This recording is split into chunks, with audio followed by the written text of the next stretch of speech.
La naissance n'est pas un hasard. Ta naissance n'est pas un hasard. Tu es né pour un but. Tu es né pour un but. Dieu, il ne s'est pas trompé. Amen. Parce qu'en réalité,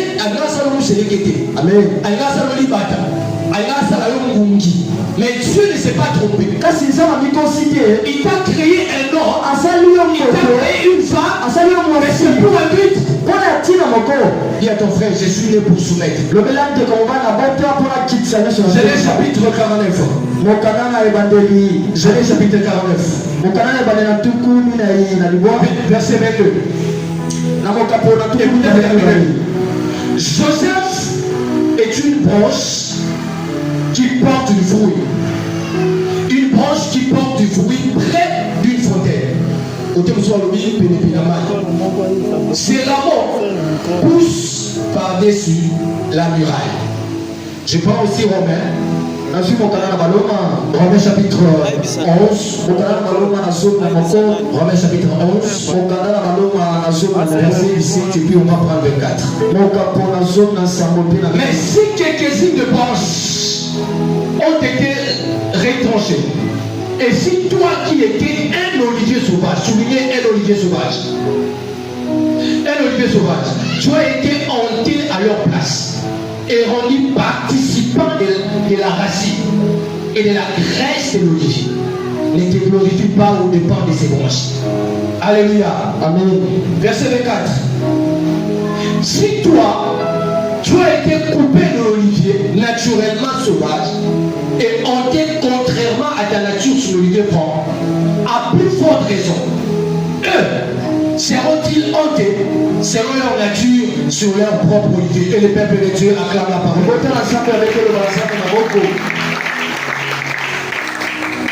Mais pour faire soumettre les choses dans notre vie, Dieu ne choisit pas les grands. Dieu ne choisit pas les forts. Dieu ne choisit pas les gens qui sont plus puissants. Mais pour soumettre les choses, Dieu choisit les petits. Dieu choisit les faibles. Il choisit même les gens qui n'ont pas de valeur. Alléluia. Amen. Et ça, exemple là d'ailleurs. Amen. Surtout que tu as dit qu'en réalité, tout ça n'absolument rien. Amen. Et ça va genre, il y a bateau, nous avons un bonheur pour faire soumettre ma capo. Alléluia. Amen. Genèse chapitre 49. Rangez au bas frère, côté mal, côté mal aussi.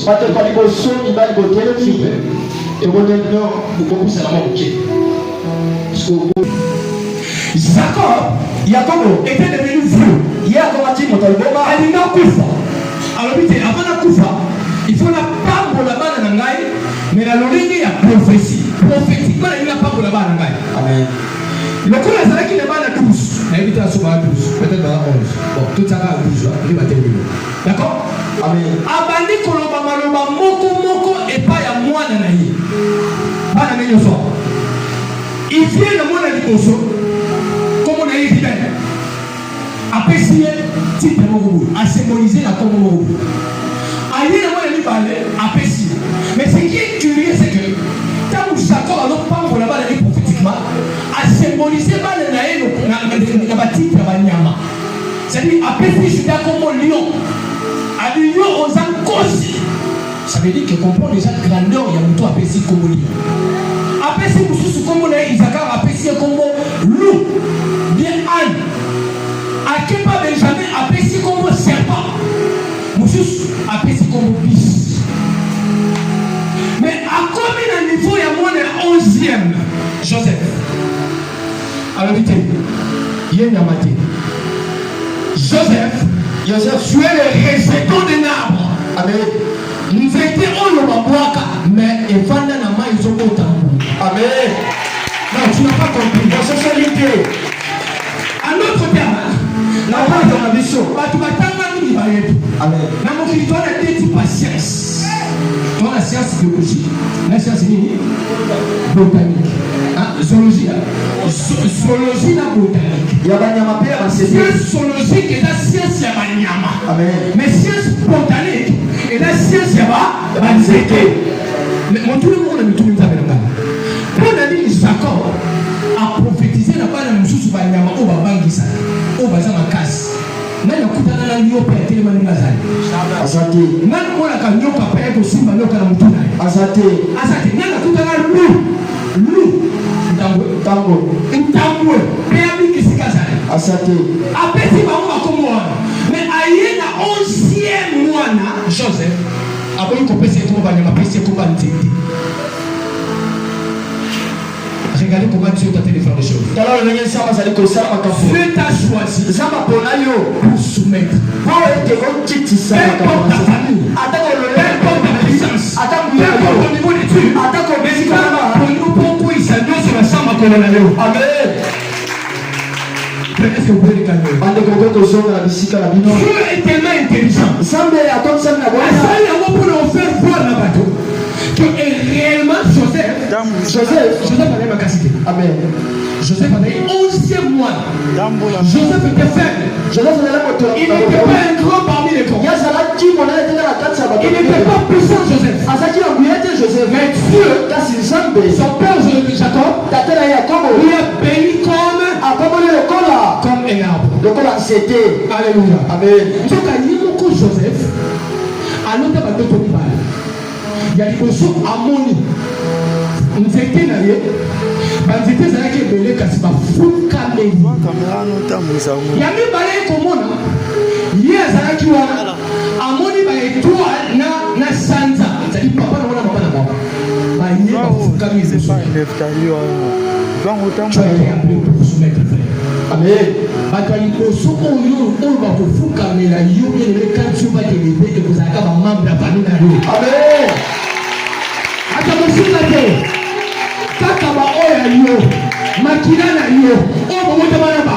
C'est tous ceux-là qui viendront vers toi. Alléluia. Amen. Ah, c'est Dieu. Pourquoi Jacob? Il a donné le nom d'un arbre à son fils. Comment c'était pas la Genèse 1. La Bible dit ceci. Au commencement, Dieu créa les cieux et la terre. Le premier jour, c'était pour la lumière. Deuxième jour, c'était le ciel. Mais troisième jour, Dieu crée des arbres, des plantes. Mais ce qui est curieux, c'est que Banyama, Basalemi la Sima Banzete. Amen. Banyama qui est la 5e position. 5e jour.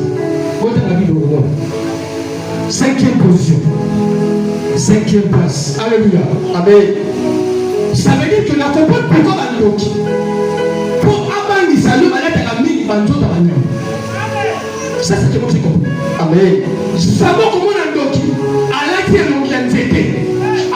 Soit soit nyoka, soit dragon, soit lion. Amen. Il faut qu'elle ait la ombre et la création.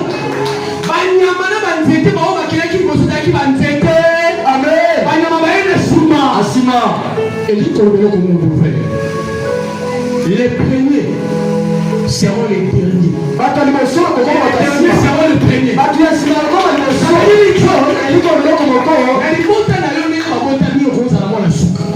Mais selon horaire, la chronologie de Zambé, Dieu est capable de t'amener à la première place. Personne ne peut encore te toucher. Personne ne peut te toucher.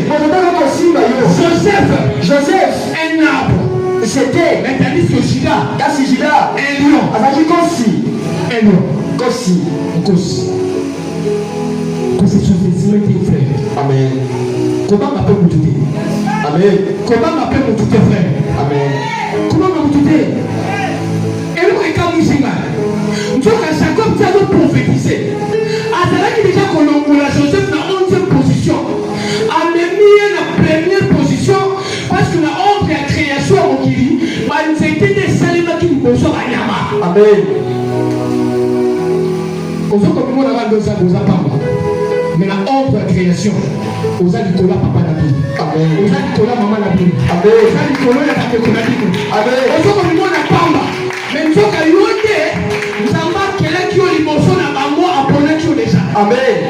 C'est comme ça dans la vie de Joseph. Ce n'était pas une hasard que Joseph a fait en fou comme il a eu. C'était une manière prophétique. Et Jacob, alobi yango peut-être ayebaki te. Nzoka jeunesse epesi nga vérité ke banzete ekelamaki liboso ya banyama.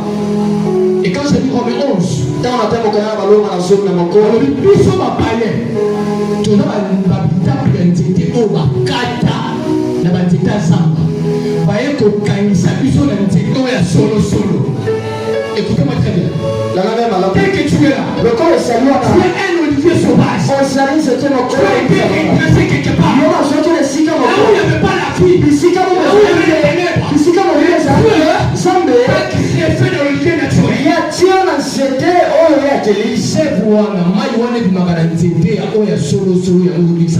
Amen. Frère, les Kamabanzete n'a mis qu'on réfléchit à comprendre effectivement que Nzambe avait la vision Banzete. Amen.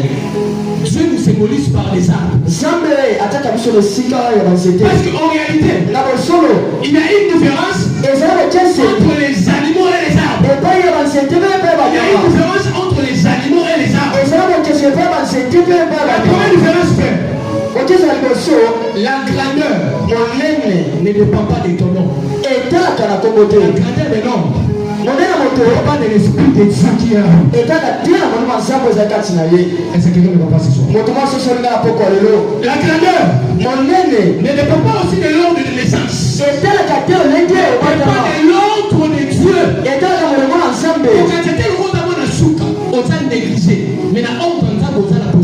Amen. C'est comme ça que Joseph est libéré. Autre différence, frère. Ok, c'est nous sous déco. Yoka la pierre. Banyama pour ma vivre. Bazana pour serva. Amen. Est-ce que quelqu'un me parle? Pour que les animaux vivent, ils ont besoin des arbres. Ils ont besoin de plantes. Les plantes n'ont pas besoin d'animaux pour vivre. Peut-être qu'on comprend. Il faut le pardon. Amen.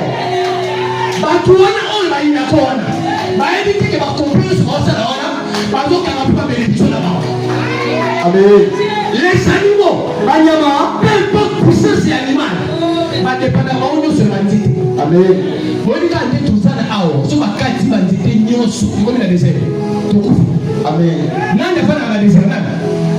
Pourquoi les gens n'habitent pas dans le désert? Il n'y a pas assez de désert. Donc, la carte va t'aider. Nous n'avons pas mis ça dans l'oxygène. On a un nyama. On a un glissé. Nous sommes vivre pour la banquette. Amen.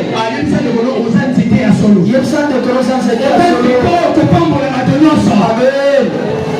Les animaux pour vivre. Ils ont besoin des arbres. On s'est sous-estimé. Amen. Attends, papa, moi, nous sommes avec mon lion. Parce que ma casse, ma serpent, je suis un loup. Mais toi, yo, tu es un arbre. Ça, c'était mon corps. Il faut aller dépendre de elle. Amen. Alléluia. Amen. C'est comme ça qu'il y a beaucoup de familles. Il y a un peu ça, ma beauté belée. Tu sais pourquoi ta bénédiction est en retard encore? Parce qu'on a la chance à mener le Simana. Amen. Et c'est la gare où je suis au Pambois. Amen. C'est pourquoi ta vie ne sera pas facile. Amen. Pour comme à niveau, il y a plein de ministres. À sa niveau. Parce que le Simana avec la charge, frère. Amen. Quand tu as la charge en toi, Dieu va te conduire dans ma chemin où jamais au déca. Amen. Il faut qu'on ait pour abonder sa chemin à votre bouche. Amen. Tu es réellement un rejeton de l'arbre. Tu es un rejeton de l'arbre, frère. Tu es un rejeton de l'arbre. C'est qu'il fait encore avec la différence. Entre la nyama. Mais la cabine n'a aucune quantité. Chacun sur les forces et puis, il s'est dit, nous étions au ballon dans la bande 1940. Banda ma belge veut Canada mazakia. La mi tout le monde. Nyamani na mo o ya koki ko suffisait il là ça. Est-ce que ça dit? Jamais. La durée de vie de l'arbre. Combien plus long que d'un animal. C'est une chose. Amen. Puisque tu feras dans ta vie, plus que tes ennemis, plus que tes efforts,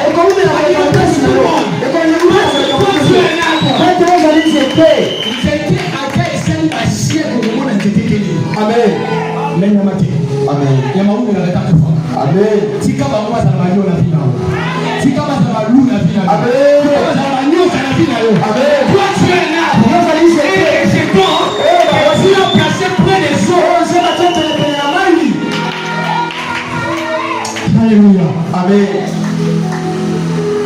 C'est là que j'ai compris pourquoi Jacob a béni Joseph. Amen. Il a dit tu es un rejeton de l'âme. Alors que c'est là pour étape ancienneté. Pour ça rejeton de l'âme. Amen.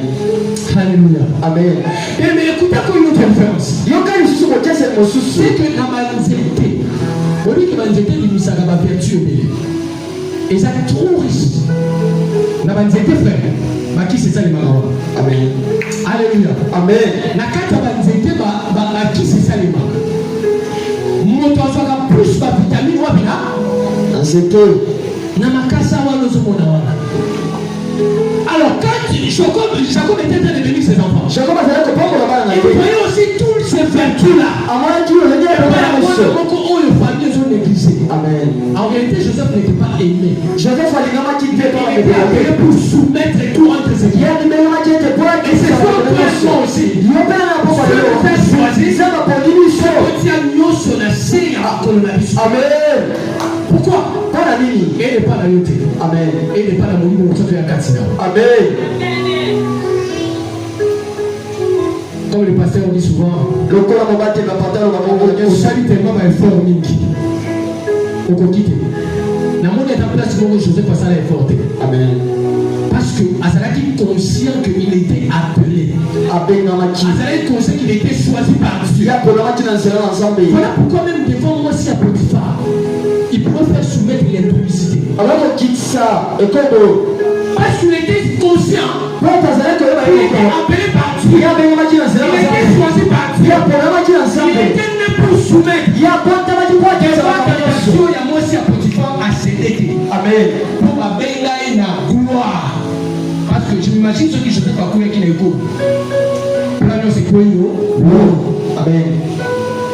Frère, sois conscient de la paix de Dieu dans ta vie. Dieu ne t'a pas créé en vain. Amen. Amen. Et ça arrive aux hommes de passer la casse.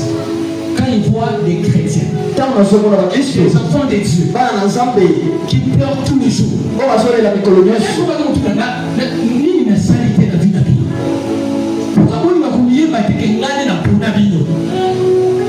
si Dieu t'appelle, il ne va pas aussi te laisser seul. Quand il appelle quelqu'un, il lui remplit des capacités. La vision de Dieu sera sur toi. Pour faire démêler des choses sur tes pieds. Si on doit expérimenter en chose, Amen. Alléluia. Amen. C'est-à-dire, on fait soumettre ma cambo, c'est impossible. Même si j'ai le temps de la maladie. Est-ce que tu n'as pas la capacité à vous faire soumettre maladie? Maladie, on est des raisons pourquoi? Parce que tu ne te connais pas. Tu as été choisi pour faire soumettre cette maladie. Tu as été choisi pour faire soumettre la pauvreté. Tu as été choisi pour faire soumettre les puissances au cœur.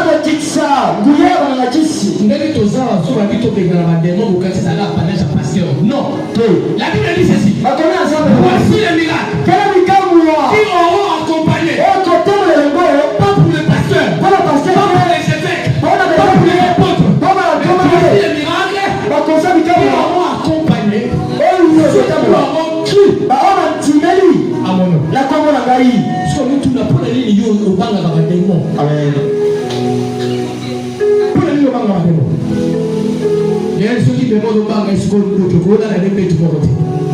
Pour des gens comme nous, c'est comme si à lui déjà. Alléluia. Amen. Frère, ce soir, ce soir, la lingo yeba. Oye na mokili pambate. Amen. Nzambe abengi na mokili. Poto mema nyonso to na sama kolonali. Amen. Soki olongite pendant qu'on a vivant. Wana faut dire mais nzambe c'est la même problème. Amen. La Bible dit dans Pierre, la connaissance de sa puissance, nous a donné tout ce qu'il faut. Et puis si nous sommes pour la vie et pour la piété. Ça devient puissance.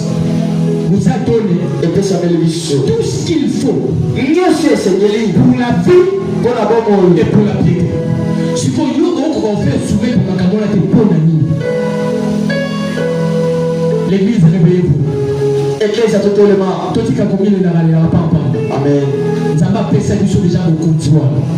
Nous avons fait ça pour réunir. Nous avons fait ça pour faire soumettre ma cam. Nous avons fait ça pour réduire ma camion sur la salle de la biso. Avec le problème, les gens peut-être que nous sous-estimons autant la Yoko. La Bible dit ceci. La commune ensemble le terme la biso. Par le soumettre. Qui tient par la force. La vacances, mon père, par la puissance. La bouillon, mon côté. Par l'esprit d'esprit. La cela, mon loup ensemble. Mon tonneau, c'est un billet sur puissance dans la boule ensemble. Amen. Ce qui est au cours, ça a été un peu plus ça. Il y a un moment où tu as même pour la boucle malibane, tu es posé, tu es Roba. Amen. Il y a un moment où tu as la routine à sa malade. Parce qu'en réalité, nous nous rendons compte que tu n'as pas bien la peau d'amour. Amen. Alléluia. Amen. Alors écoutez une chose. Tu as un mandat. Osana et Tinda. Aujourd'hui, on ne va pas beaucoup parler. Le lot, on va beaucoup prier. Donc, on semble la bébé. Au compte qu'il n'y a pas de problème. J'ai une histoire. À ce plat dans le solo, ils ont la Bible. Apôtre Pierre, Paul, pardon. Il chasse les démons. Il guérit les malades. Tout le monde était étonné. Premièrement, parce qu'il était conscient de son mandat. Deuxièmement, il était conscient qu'il était appelé. Mais tout le monde va copier le rythme et apport. Il y a des démons. Sors! Dis-moi! Dis-moi le Dieu. Tu as dit Jésus. Tu as dit Paul. Mais nous, amen. En autre terme, tu viens prier pour la guérison.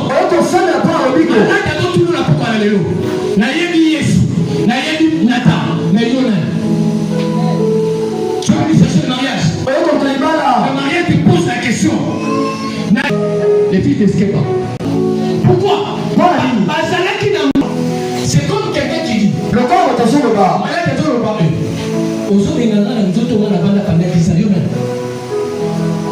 Propriété à l'objet à lui. Ngai n'a pas la liboto pendant bambula na bambula bakoko baleka. Mutabigana na tebe yu ngo bingana yu nani. Je pense pas les bisous moi. Liboto au mana kanga bango. Yu oyena nguye akoloto maloba ya kolongola ngai. Pesa ngai identité na yo. La kisanga manda na yo. Est-ce que tu vas répondre à pourquoi là? Amen. Quelqu'un peut répondre ce soir. Nous connaissons Jésus. Nous connaissons Paul. Mais toi qui es-tu? On consomme l'homme et Kamaboko. Mais le problème, on est retourné à la question. Amen. Mais qui s'en va mandala? Et-il là? Alléluia. Amen. Jérémie chapitre 1. Jérémie chapitre 1. Jérémie chapitre 1 verset 10. Je vous donne un mandat extraordinaire. C'est qui va nous conduire à la prière aujourd'hui. Jérémie chapitre 1 verset 10. Ça gêne. Écoutez ce qu'il a dit. Regarde, j'étais établi aujourd'hui sur les nations et sur le royaume. Pour arracher et que tu abattes, pour que tu ruines et que tu détruises, pour que tu bâtisses et que tu plantes. Au biso on est mis dessus un problème. Il va au biso problème on a nzamba pour nanga. Yo maladie, yo pauvreté, yo kitumba. Osana droit ya kopanda na nzoto ngati. Amen. Parce que quand tu dis ça, on tient yango na yo mo côté.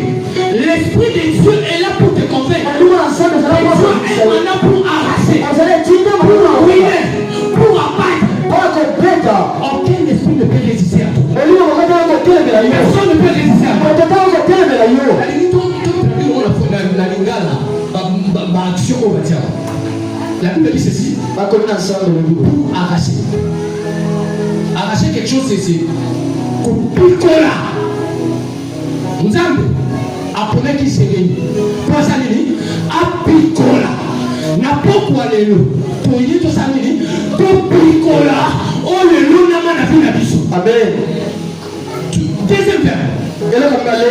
Abattre. Pour la collecte. Elle a dit Kopanza. On dit que la Bible est terrible. Amen. Kopikola.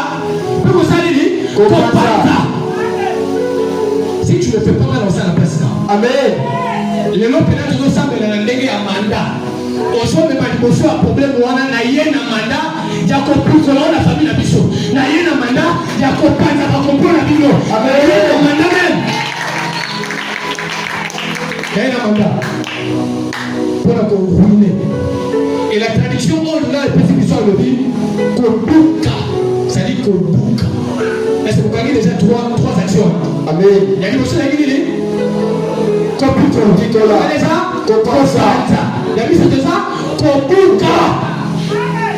On va tomber la vie. Amen. On va tomber la famille. On va tomber la destinée.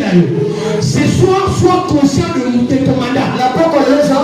Si tu as un mandat. Pour la Kopikola, pour la Kopanza, et pour la Kobuka. Amen. Ceux qui ont bouqué de Kobuka. Amen. Kopikola de Kobuka. Kopanzi de Kopanza. Amen. Pendant que nous sommes là, nous sommes là. Amen. Pendant que nous sommes là, nous sommes Panza. Les lots, nous sommes Panza. Alléluia. Amen. Quatrième chose. Et le famille détruise. Pourquoi ça? Au milieu de la méthode, ça s'est révélé, donc ça dit c'est bien mon équipe. Parce que ça m'a fait une action. Ma femme est venue sur ma tête, ma femme est au Karamabo. Il y a que ça. Action. Il y a que ça. Ça va le plutôt contre l'action. Amen. On ça, on peut ça quoi ça. Il y a qu'au Panza, il y a qu'au Picola, même il y a qu'au quoi ça. Amen. Ce qu'on sait, il y a des frères ou en Italie. Mais Dieu, te rappelle ton mandat ce soir. Si tant que ça, ma femme action, la soukarango, ils ont la deuxième pour la restauration finale. La Bible dit, comme l'ensemble le dit, tu vas maintenant bâtir. Ça veut dire que, au commis qu'on tourne dans la malouba, on peut ça. Amen. Alléluia. Amen. Deuxième verbe pour la restauration. Et le combalé, au commis qu'on l'ona. On peut connaître. Amen. Tu vois comment vous allez? L'ona. L'ona selon désir na yo. L'ona selon foi na yo. Amen. L'ona selon connaissance et intimité na yo. Amen. Et tu verras ceux qui l'ont mis au bout de ta tête. Amen. L'ona de l'eau. La tion en épée. Ceux qui après un mois au moins ceux qui ont au bout de ta tête. Amen. Alléluia. Amen. Ça c'est Dieu qui te dit ce soir. Nous avons dit à tous les problèmes. Nous avons reçu le mandat. Et nous sommes appelés pour soumettre les choses. Nous sommes appelés par Dieu. Nous sommes appelés par Dieu. Somme chapitre 1. Somme chapitre 1. On va terminer par là. On va nous conduire à la prière. Somme chapitre 1.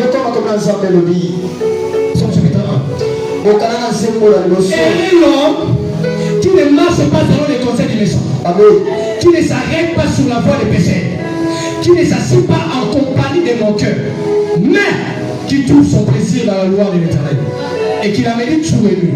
Et si quand il est comme le banana, il est comme le banana, il est comme un arbre planté près d'un courant d'eau. Il donne son fruit en sa saison. Et donc le feuillage ne se flétrit point. Tout ce qu'il lui fait lui réussit.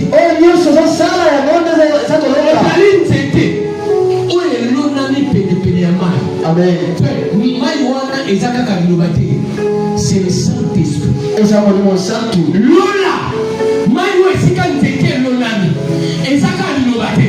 Mais c'est le Saint-Esprit qui va donner beaucoup de fruits. Et que le monde constate que tu es le Dieu. Ça veut dire que il faut dépendre totalement de Saint-Esprit. Amen. Amen. Et c'est mieux qu'à te bouc. Et c'est mieux qu'à te bouc. Ne pico la moli mo santo. Buka la moli mo santo. Amen. Pata la moli mo santo. Et banda kotongana moli mo santo. Amen. Sans le Saint-Esprit nous sommes nuls. Que sans le moli mo santo, tu sais le côté. Le diable n'a pas peur de l'homme. Satan a pas côté. Il a peur du Saint-Esprit qui est en vous. Il y a pas comme le moli mo santo, ça La maladie n'a pas peur de toi. Pour avant la vie, on va dire qu'on va faire. Amen. Amen. Seul le Saint-Esprit est capable de transformer la vie de quelqu'un. Ah, j'ai pris ce soir. Amen. On comprend la puissance Amen. Est-ce que tu peux te lever là où tu es? Lève-toi, frère. On va prier avec mandat. On va prier avec mandat. Tu vas dire à ces problèmes-là. J'ai reçu un mandat. Tu as beaucoup bourré dans ma famille. Tu as beaucoup traîné dans ma vie. J'ai reçu un mandat ce soir. Et tu es déraciné. Yako pikolayo.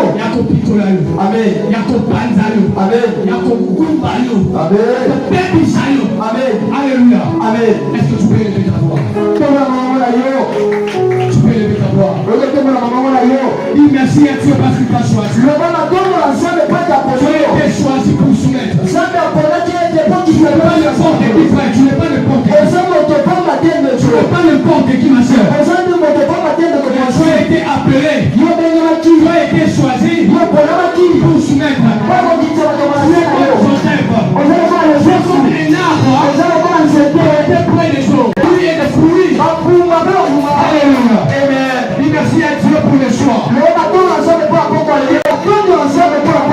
Ce soir, frère. Ce soir, dépendant de la présence du Saint-Esprit à toi.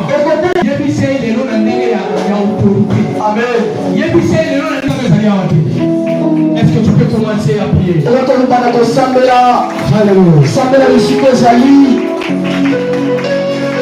Jésus. Tu as été appelé, frère. Tu as été appelé. Obengama pona yango. Amen. Kokufa te na bongo yo santo o expérimenter. Amen. O expérimenter mission o na batiki. Okoki kokufa te sa o expérimenter mandat. Tu as reçu un mandat. Il faut que les gens t'obéissent. Et les gens se soumettent à toi. Par ta force. Par ta puissance. L'Esprit de Dieu qui est en toi.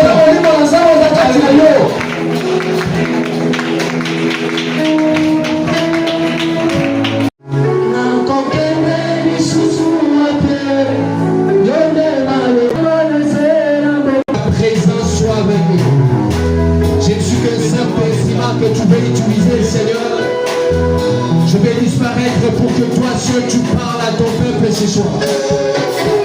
À toi seul l'honneur, Seigneur, la puissance et la gloire. Voilà pourquoi ton peuple t'acclame et te donne la fille de Dieu. Alléluia. Amen. Est-ce que votre voix va laisser moi un peu parler? Amen. Franchement, nous n'avons pas parlé de nous. Amen. Et nous avons un troisième jour. C'est-à-dire que tu communes à 5e T, 6e T, 7e T. Amen. Je comprends pas bien qui dit.